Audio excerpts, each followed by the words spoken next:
خواتین حمل روکنے کے لیے جو دوا لیتی ہیں اس سے کیا گناہ ہوتا ہے؟ حمل روک کیوں رہی ہیں؟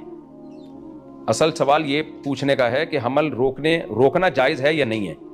تو پھر وہ اس کے لیے تو مختلف طریقے ہیں, دوا بھی استعمال ہوتی ہے اور بھی بہت سارے طریقے جو ڈاکٹر بتاتے ہیں. تو اصل سوال یہ کہ دوا استعمال کر کیوں نہیں ہے, حمل روکنے سے مقصد کیا ہے؟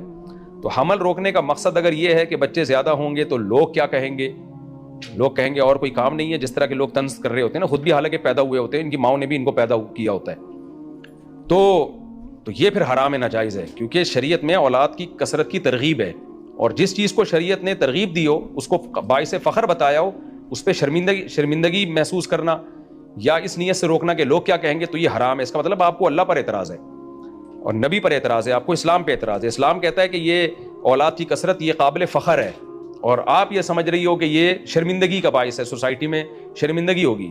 تو جس چیز پہ اللہ رسول نے فخر کا کہا ہو, آپ اس پہ شرمندہ ہو, تو اس پہ تو اسلام پہ ہی اعتراض ہے. اس نیت سے نسل روکنا حرام ہے. اسی طرح اس نیت سے بھی نسل روکنا حرام ہے کہ خرچے پورے نہیں ہوتے, کیونکہ اللہ تعالیٰ کہ آپ کی جو اولاد ہے, اللہ کی مخلوق پہلے ہے, آپ کی اولاد بعد میں ہے وہ, تو اس نیت سے بھی نسل روکنا حرام ہے.